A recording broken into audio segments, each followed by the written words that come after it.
Hello, everybody. Hi, Hello. Shashikant ji. Hi, Dr. Roshni. So Hi Dipti, hi Shashi. you're comfortable, doctor? Yeah. Dr. Deepti, you're comfortable, I hope.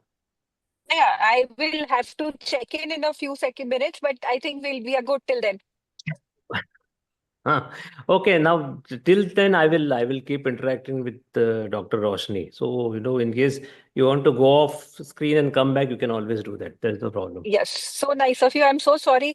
I'm traveling. I'm on my way to Chandigarh. I'm on the Ahmedabad airport right now. So, but I did not want to miss this session with you guys, and so I thought I will, connect from the car. No problem. So I'll Yeah. I'll, no, I'll just briefly finish off the introduction first of the forum as well as both of you. So I'm Shashi, a certified metabolic health coach from D Life, India's only award-winning low-carb platform, founded in 2014 by Anup Singh, who's from IIT Roorkee and a silver medalist, and also the Icons of India awardee. D Life pioneered the low-carb movement in India with Anup's groundbreaking 100 grams of carbs per day protocol back in 2012 made LCHF and type 2 diabetes management very, very easy for Indian vegetarians. And in 2020, he launched the Diploma course, the only legally tenable course approved under NSCD and NSDC Partner, Government of India in this segment. And also it has the highest CPD points of CPD hours of 144. So Anup and I co-organized the India's first metabolic health conference back in 2023 and 2024, the second one, and now 2025. So both of you were part of the either the first or second, and Dr. Roshni was there in second also. Now both of you are back in the third conference. So Dr. Roshni is an American board certified endocrinologist and also having more than 12 years of clinical practice. And she is in India for 12 years since 2011. So Dr. Roshni runs a physician supervised coaching for comprehensive lifestyle change for metabolic disorders. And she is also tailoring international best practices to Indian lifestyle and habits to create a sustainable change, addressing emotional eating, social context of food, vegetarianism, cultural conditioning around protein, exercise, and much more. So her practice is medication management with the aim of de-prescription. So she's also author of the book Turn Around Diabetes. So welcome, Dr. Roshni. And I will always say that she is the low carb endocrinologist of India. So Dr. Deepti Arora is from Chandigarh and is an established and highly skilled physician with significant experience in internal medicine and geriatrics. So she's the founder of HealthWise Clinic, and she facilitates people to live healthy, possible life through a novel approach in management of chronic disease like diabetes, hypertension, fatty liver disease, and all the other metabolic disorders. She also incorporates therapeutic carbohydrate restriction, therapeutic fasting, and customized eating habits and other lifestyle intervention. So she also aims to control diabetes with minimal medication or achieve remission. So in fact, she's also known locally as a doctor who removes insulin injection. So welcome both of you. Thank you so much. So kind of you. So Nice to know.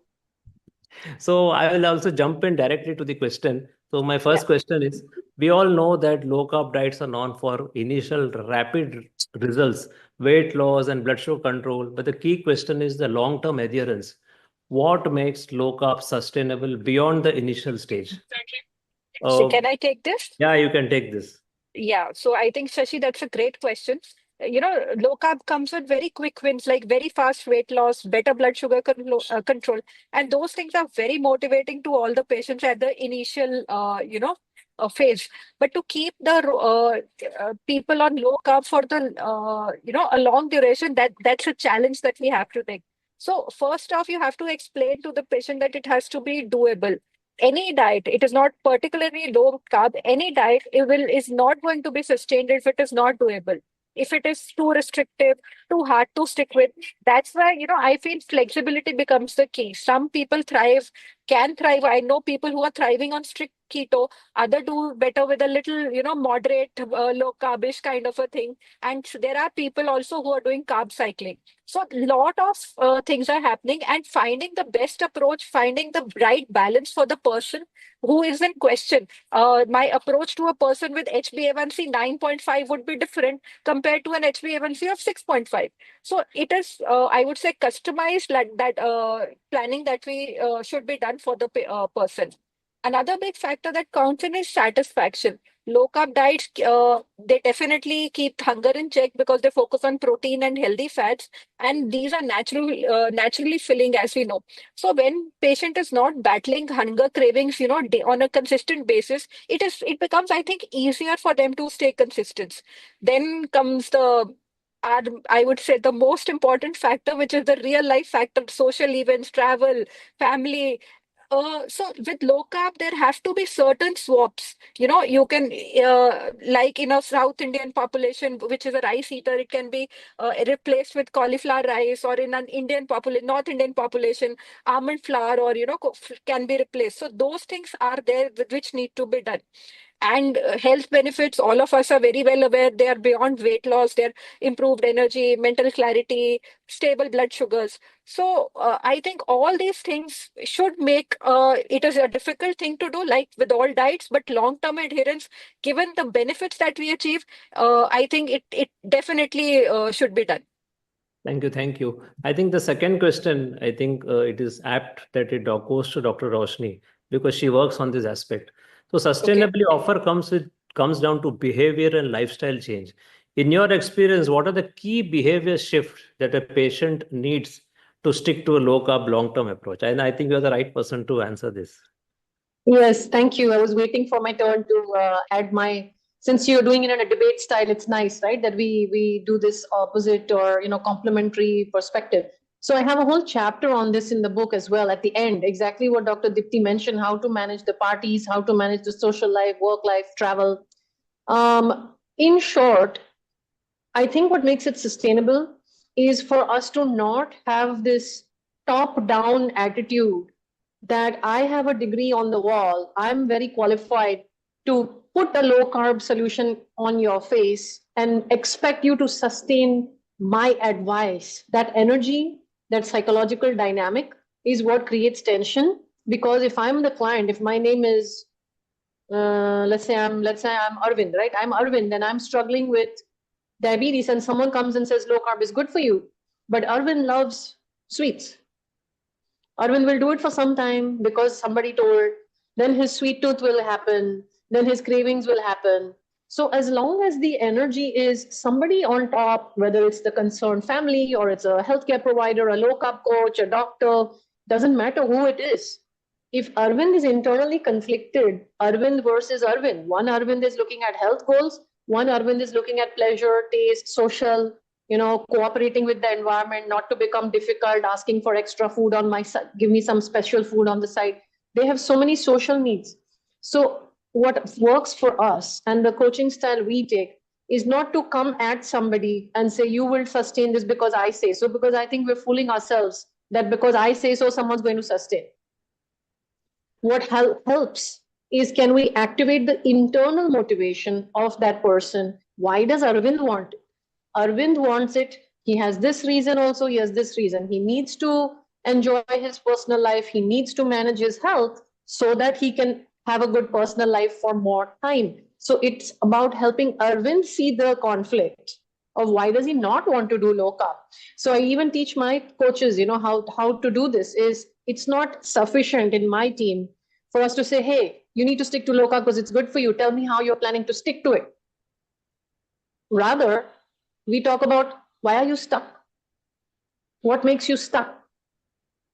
That is the whole concept of motivational interviewing. What are the needs that you have that we have to talk about? Emotional eating. What happens to emotional eating? So I'm trained in mindful eating also. So there are so many behavioral layers to this, besides the fact that low carb reduces insulin. And as an endocrinologist, we love that. It reverses insulin resistance, scientific fact. But that's not what drives human behavior every day. So what you mean to say is, other than just shoving down the throat, you will have to first counsel them. And then, but do you have any tip on how do we do? Yeah. Well, yeah, I think before we earn the right to counsel somebody, we need to listen. Now that's where the challenge comes. We feel we are so busy. I think the doctors need to check how they will add low carb as a coaching practice is it sustainable for the doctor? The doctor will have to embrace a different form of practice to make it sustainable. I don't think we can just blame patients here. We will have to create the environment. That means we have to change our behavior first. And India is a spiritual country, right? We are supposed to always look within first. Don't point fingers out that this epidemic is because patients don't listen. I think if we want change, we need to change ourselves. So the doctors will have to change their attitude. Not easy. They'll say, I'm so busy. I have 100 patients. I don't have the luxury of time. Even if you have 3 minutes, how you come in those 3 minutes will change the response you'll get from the client. But for that, the doctor, before they earn the right to counsel, they need to listen. Is, hey, what matters to you? First, understand what does the patient want. And that is exactly. So, yeah. Tell me, doctor. yeah. So building on something which, a point that Dr. Rosh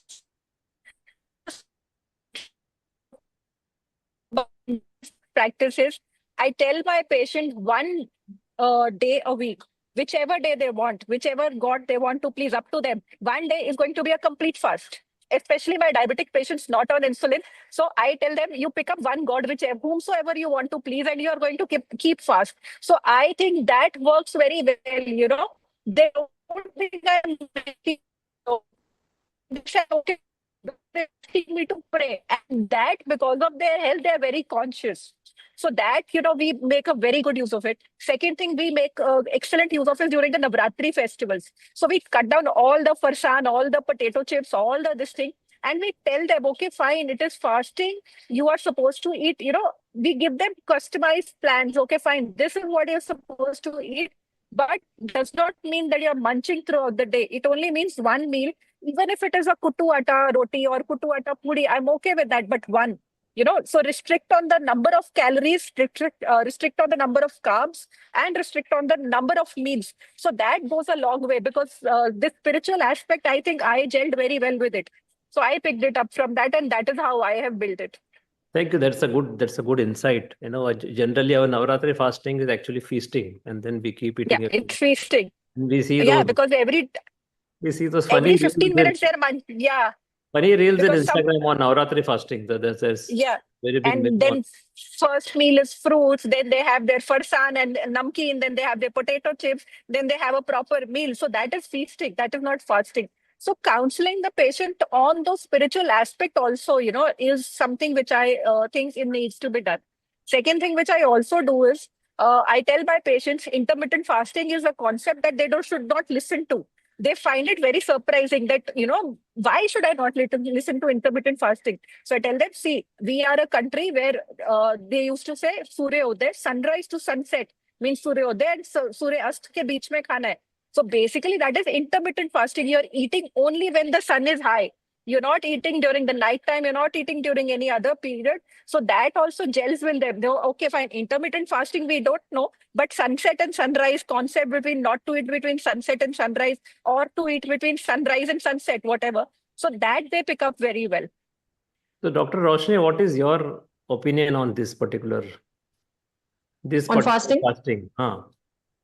Yeah, so low carb itself, why do we even talk about low carb? Why do we talk about what is metabolic health? We're talking about insulin resistance, if I have to just give one word.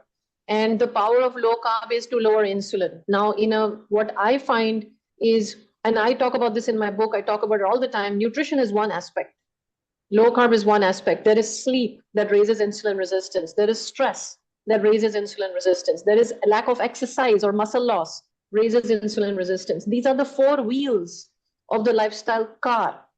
And until and unless you make these 4 wheels in a good condition, you'll keep on making insulin resistance worse. Now, the same way, a car should not go on the highway with a puncture. If you try to go for fasting as the ultimate weapon against insulin resistance, because fasting will lower your insulin levels, if you go on the highway with a puncture, you'll not reach.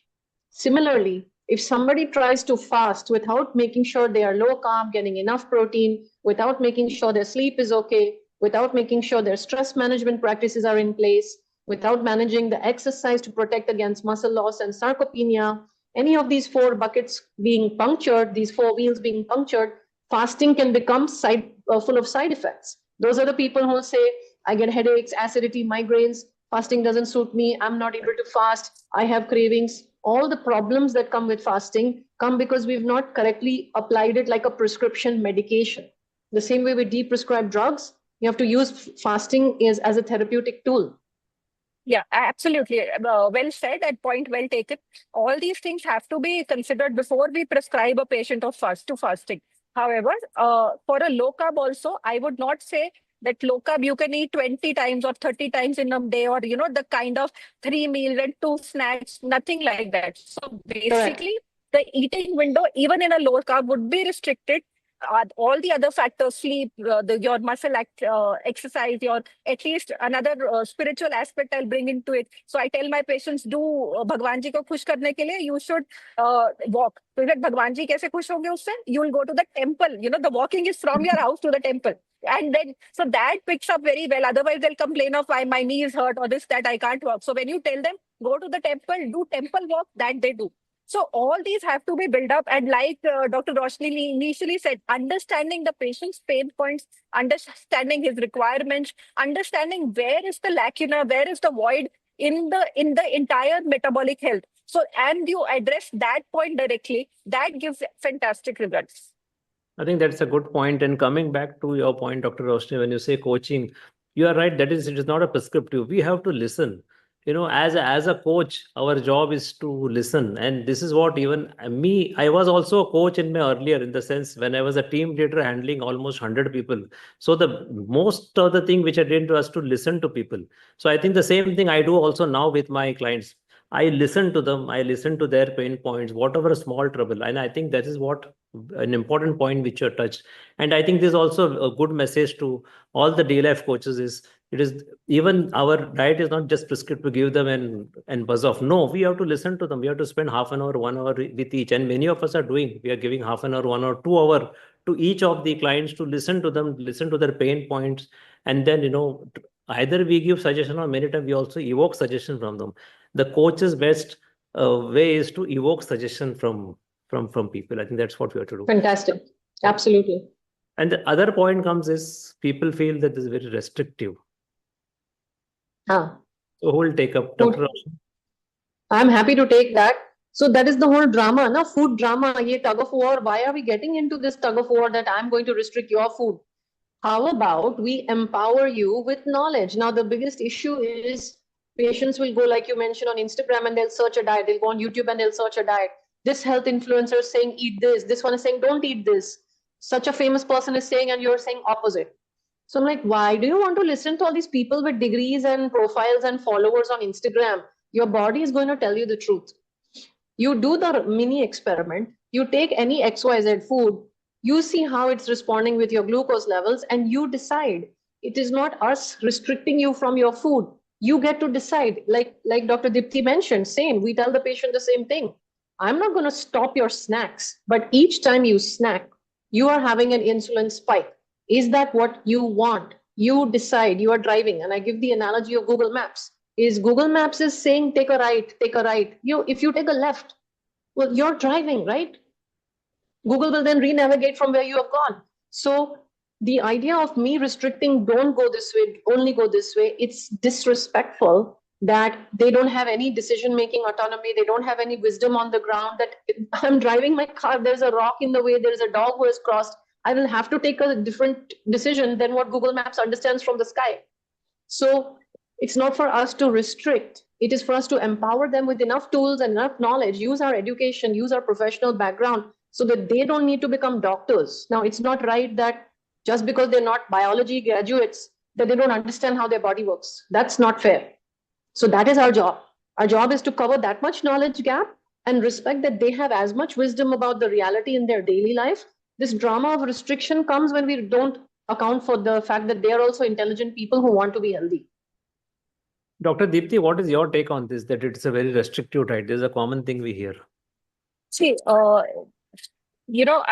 restriction in terms of first question comes, okay, fine. If I'm not going to eat my rice, if I'm not going to eat my roti, what am I?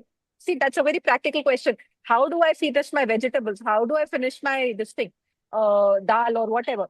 So first thing is, you have to tell them that instead of focusing on what you can't eat, focus on what you can eat. So it's a shift in perception. It's a shift in how they see what they can do and what they cannot do.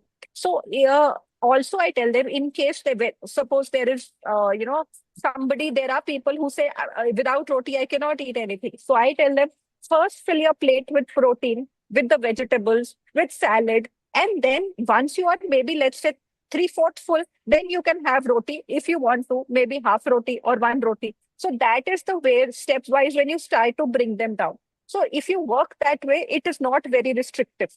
Second thing is, initially, if you suddenly tell them, somebody, to switch from a normal diet, which is a very carb heavy 150, 160, 170 gram diet, you tell them to switch to a low carb diet.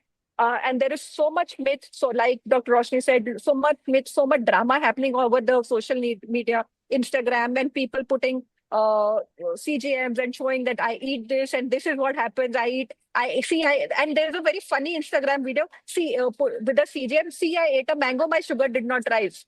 So you have to explain everything to the patient and then focus on what they can eat. So the concept of eating your protein first, eating your fiber and salad first has to be brought in. Then second thing, which I also tell them, is even if they have to have one meal which is high carb, one meal in a week is not going to undo their progress. So they have to go slow with themselves. They have to accept that this is the kind of life that we are living in, but slowly build progress with consistency. Perfection is not the goal here we are seeking. We are seeking metabolic health. And maybe one meal will definitely take you off track, but you can re-navigate and come to the track again. So it is not going to be very restrictive. So you can one-off take have a good meal, kachori or whatever you want to have. You can have once a while, but that should be once in a while, not every day. Thank you. Thanks. Now, another big question comes is, and I know the moment I tell this question, Anup Singh will like to come and answer, but you both answer this, that low carb is expensive. He will always debate this with a lot of data and statistics. But Dr. Roshni, what do you feel when people say low carb is expensive? Okay, so then let's do the risk-reward ratio. Is you do the hisab of how much you're going to spend on your low-carb pantry versus don't change anything in your diet. Add up the cost of the medications, the condition, the disease process, the visits to doctor, to preventable conditions like organ damage, kidney, heart, eyes. I don't like using scare tactics with people, and I don't try and threaten people. But if we're going to talk about money, we know diabetes prevention is cost effective because diabetes itself puts people into bankruptcy. In India, when people, sometimes people comment rudely on my videos also on social media as, oh, she's talking like this. How will the poor Indian afford these foods? Correct. The poor Indian is the one most likely to spend 1/4 of their personal income, 1/4 of the personal income and 1/10 of the entire family's income on their diabetes when it gets out of control. Because they will delay, they will not understand the signs, they will not go for periodic checking. They'll come when it is already affecting organs. They lose their daily wage. So it is financially devastating mostly to the poorer of the poor. So if we don't show them the preventive benefits of expense savings, then they will talk like this, the short term. They're not looking at the long-term investment. I don't know how Anup answers it, but I'm sure it's similar lines or something on that similar logic is do the long-term calculations. Dr. Deepti. So same thing, the long-term complication of losing your eye, losing your vision, not being able to see, going in for expensive laser operations, that is what has to be told to them. Losing a kidney, some people you have to scare a little small segment of people, but most people would not question on the expensive aspect of it. So if you tell them to stick to local seasonal foods, and most people don't need fancy keto or breads or fancy nut flours or everything. Everyday staples, like eggs, paneer, peanuts, which everybody is using, coconut milk, which we are using. So creatively just, telling them to use those things in their meals so that, again, my concept is cutting down going low carb does not mean cutting down carbs altogether or going keto. My concept is you fill your plate first and the carb amount should be very less. So if you have a lot of these things and then have half a roti maybe 3 times a day, it is not going to harm. I think that exactly is the point which Anup Singh also will calculate and show, maybe if he comes, that he will always consider the eggs and peanuts as a good source of low carb and a fairly good protein when it comes to peanuts, but a good source of protein when it comes to egg. And eggs are very affordable in India. And if you see, the per capita consumption of egg is not even one.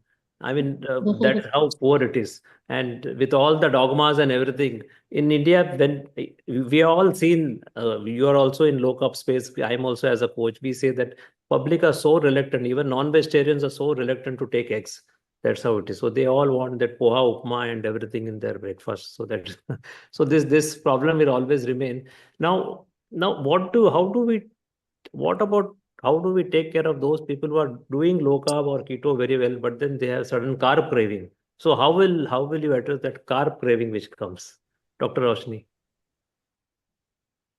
So again, I like to get to the root cause. A lot of people will say, oh, if you're craving a sweet, have a date. If you're having a craving, have a khajur. I don't do this because that does not actually address your craving.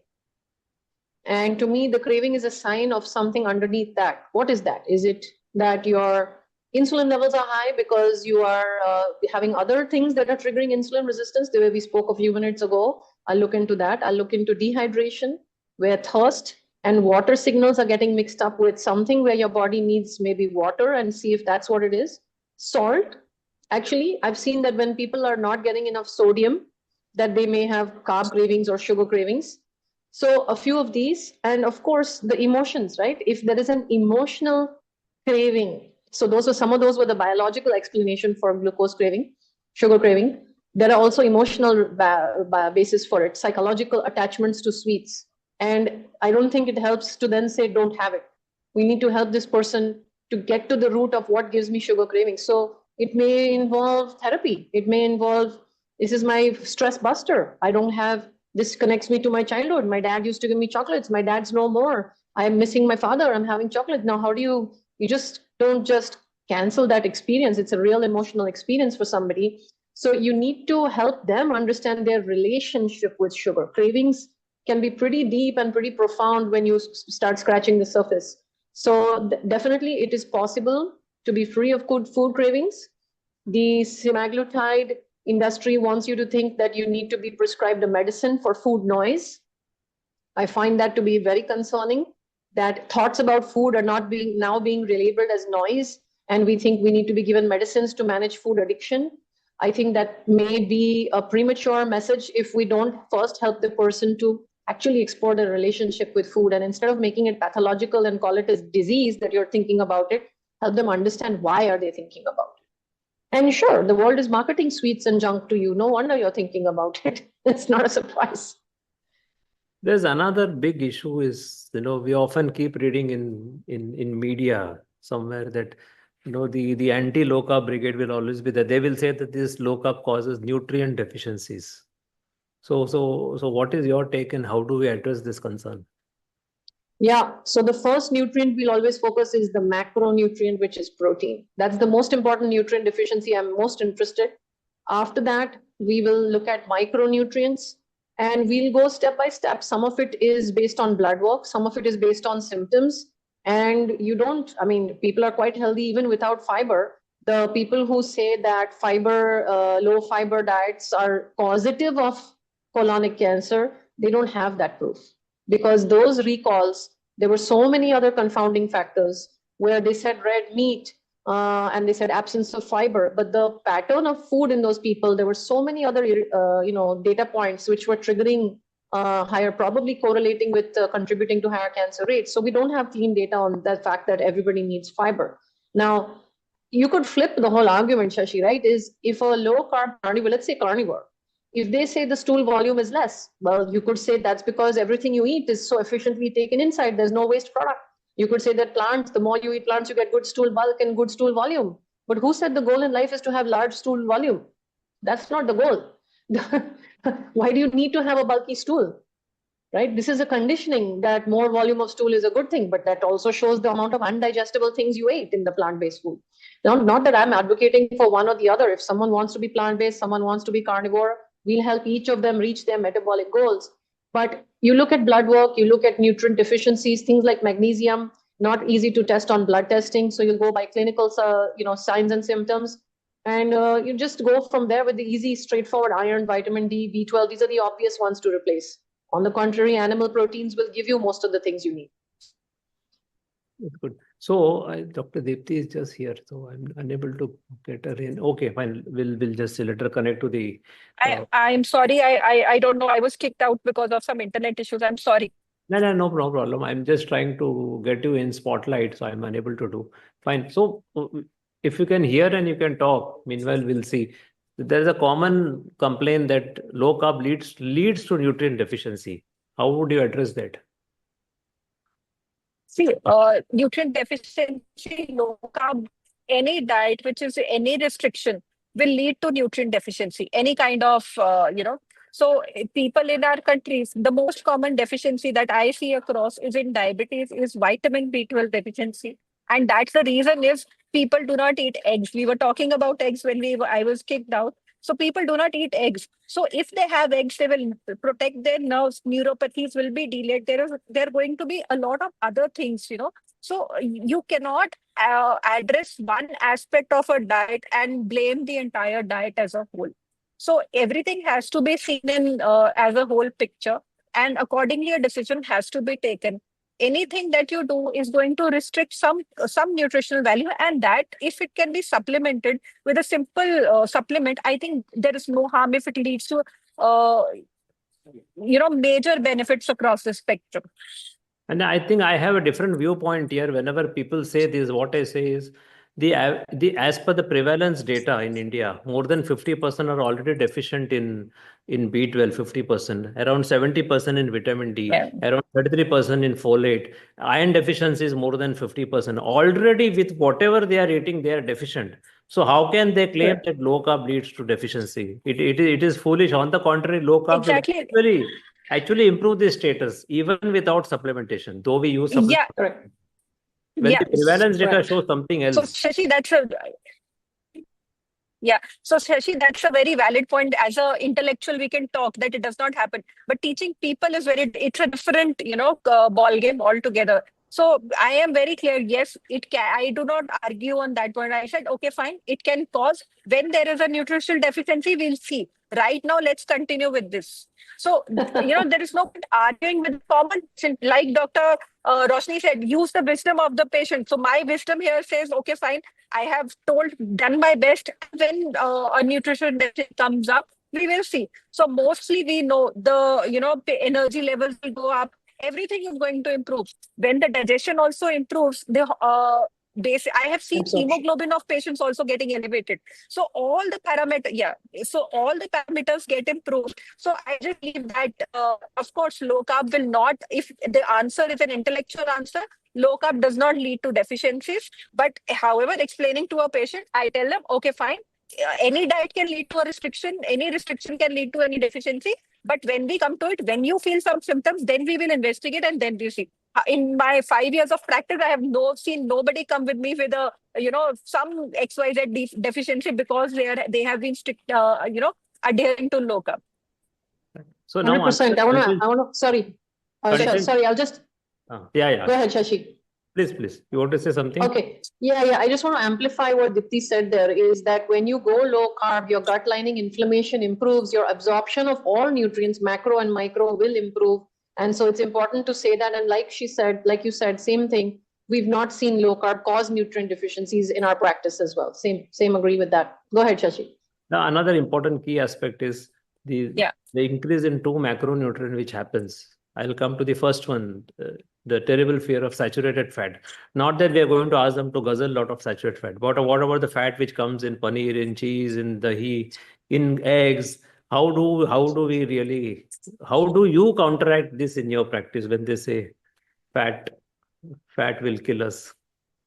Dr. Deepti. So a very simple thing that I tell my patients is, if you don't eat cholesterol, let's say you don't eat any kind of fats, your liver has the potential, the capacity, and it knows how to manufacture cholesterol because cholesterol is required for the body.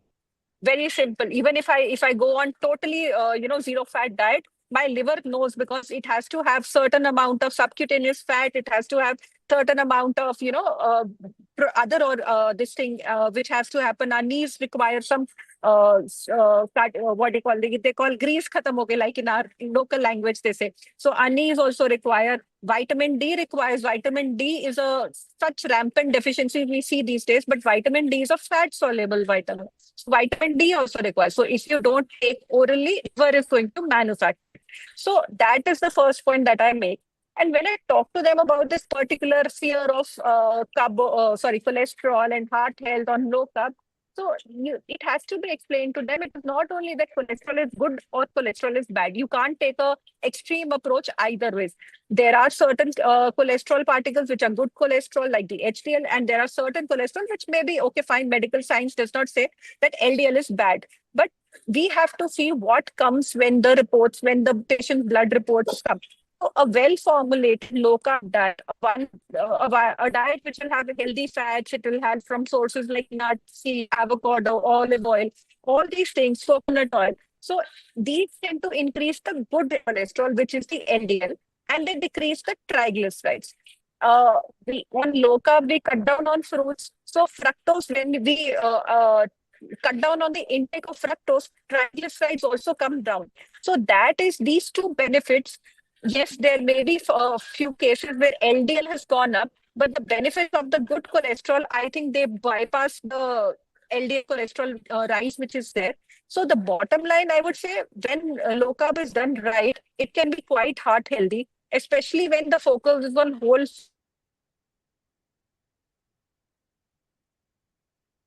Did we lose Deepti? Yeah, I think that's Yeah. fine. You can address this concern about saturated fat and cholesterol. Yeah. I was going to ask you. You want me to answer this in 1 minute? We're already over time, and it's like a 1 hour topic which we have to cover in 1 minute. No, we just have time till 6:30. It is 6:22. We have another. Okay. So briefly, when the patient comes like this, that I'm scared of you giving me all these saturated fats and dietary fats, we need to remind them, they may not know that the fear of saturated fat came in the 70s from the United States when they were trying to pin heart disease on something. And it has not been proven in the 50 years since then that natural saturated fat or dietary cholesterol causes heart disease. This has not been proven. But the fear and the conditioning in society, 50 years, that we think we have to be low in saturated fat in the diet and we have to eat a low-fat diet. So this is the first mistake. So I have to push back when the patient gets nervous is basically when you're telling me you're scared about cholesterol and saturated fat, what you actually mean to say is you want to make sure you are cardiac healthy. That's your goal. Your goal is you don't want to get an unnecessary preventable heart attack. Good. For that, we will focus on triglyceride HDL ratio. Thank you. So now we still have around 5, 6, 7 minutes. So we'll address the other macro fear. The biggest fear is another protein.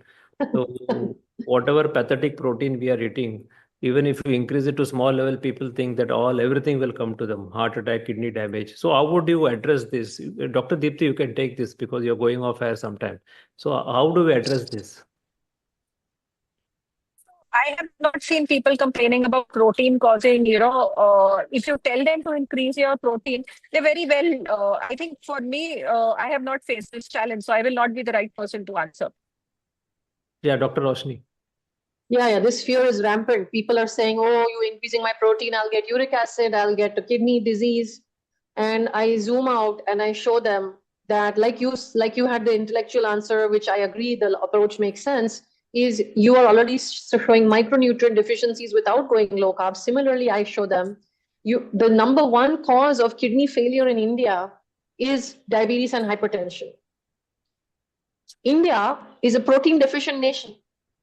And these people who are all ending up into CKD, when you look at the average Indian who goes into CKD, when you assess their diets, we assess our diets every day of our patients, they're all starting with protein deficiency. So if protein deficient people come in with high uric acid, how can we blame protein? You already have the high uric acid because we need to blame insulin resistance, carbohydrates, sugars, processed carbs, juices, all that for uric acid. Same thing for kidney disease. If you are already protein deficient and your kidney is already damaged, how can you blame protein? So we have to show them that. And on the contrary, now we have testimonials and we have cases where increasing the protein, you see the kidney function improve. You see the uric acid come down. You have to show them data. Otherwise, the fear doesn't go. It's not logical. Fear is very irrational and stubborn. It takes a lot to educate and empower people. So you have to back it up with proof. I think the sad part is in India, we actually consume protein which is lesser than what is recommended for a CKD patient. Exactly. Even for a CKD patient, 0.6 to Correct. 0.8 gram per kg body weight as per KDIGO guideline. Yeah. And we Yes. consume less than 0.5 gram per kg body weight. Yes. So people think I'm Yeah, so crazy. Go ahead. No, exactly. So that is why I said this problem I don't face, because I tell them to maintain a good metabolic health, they need 1 to 1.2 gram per kg body weight, or rather ideal body weight. So if the ideal body weight would be 60, so at least they need 70 grams protein. And our Indian diet is insufficient, as Shashi rightly pointed out. So we make a chart of their protein intake actual, whether versus what is required, and then they feel that I am not substituting enough protein. So I have not faced this problem of people asking me actually that will it cause any damage. So because when you show them exact numbers, that 1.2 is what you require for a good metabolic health, and the consumption is only 0.5, and a bowl of dal or maybe one egg will give them only a very little quantity of the required. So they do not contest this question. Correct. Right now, Correct. So you're empowering them with the knowledge. So we do the same thing with the app. So they start logging their food intake with the app, and they start seeing that they're behind. But I think Shashi's question was about the fear, the initial fear. Yeah. So when do you think that low carb for diabetes can become a bit more mainstream? No doubt it is there in the guidelines, but it is hidden somewhere in the small, somewhere small that no one can actually see them. So Yeah. do you think it will come mainstream anytime now? How many years? 1 year, 2 year, 5 year? What do you think? What is your view? Yeah, definitely within the next 5 years. Let's just you, me, D-Life, let's all of us make it 2025 is the goal. Let's make it go crazy this year only. Why should we wait? There are lives at stake. There are like literally preventable disease burden and death and suffering that is preventable by making it mainstream. So we need to get all the hashtags, PMO office, whatever it takes to get this into the limelight, for sure. Thank you. I think we still have 2 minutes. So what is your message to India? Start tracking. I think data helps people. The thing is, the ignorance and confusion, loss of trust comes because they don't know for themselves. And I think the poverty of knowledge is going to keep us sick. We have to learn to count. We have to learn to understand macros to a basic degree. You don't need to become a dietitian or a nutritionist. Now I have my app. You all must be having your way of showing patients to count. We all need to learn how to count our basic macros. Without that, I don't see how people will get the confidence that they know what they need to put into their mouth. And metabolic health starts with nutrition. Without understanding what food you're eating, you'll always be lost depending on somebody else's expertise and knowledge, and you'll be behind in your own health. So I think the biggest message is learn to count. That'll help with the carb doubts. It'll help with the protein doubts. It'll help with everything. Thank you. Thank you. And what is your message for Metabolic Health Conference and D-Life people? Let's do something interactive. Bring in patients also to, maybe like a question answer webinars where patients can ask or the public can ask, and we do a little bit of that Q&A.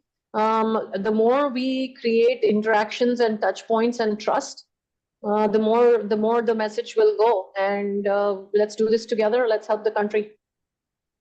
Thank you, Doctor. So I think your insights and both of your insights were very, very valuable. And I think many people who have seen this live would have enjoyed. And I'm sure when they see the recording, they'll get much more enlightened.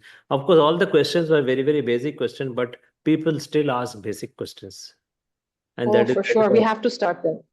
And even sometimes experienced people will also ask basic questions. So I think it has provided valuable insight, and this will be stamped forever in YouTube. People can come and see. So thank you, Dr. Yes. Roshini. Thank you once again. And thank you to Dr. Deepti, who's not here. She's about to board the flight. So thank you, both of you. All right. Thanks for doing this, and keep up the good work. Oh. Get Anup in. Anup. Yeah. Thank you, Dr. Roshini, and And I mean, the topic was interesting, but as I said during the initial, when I said, let me write down the preface, for over 10 years, if you and me could sustain educating people, talking to people, and treating people, then it's very Yes. sustainable. And we are more excited now. After doing it for a decade, we have more energy and more excitement to keep going, Oh, right? yes. And my excitement has grown, because I've completed 14 years, drug-free. Exactly. Congratulations on that. So that is what we need to spread out there and do more of this. So thanks. And like Shashi said, we have to start with the basics. We cannot assume that anybody knows anything. We've got to send the knowledge out at the grassroots level, and y'all are doing it through various efforts of yours. So hats off and thanks for that. Thank you. Thank you. Thank you. Thank All you. right. Okay. Bye. Take care.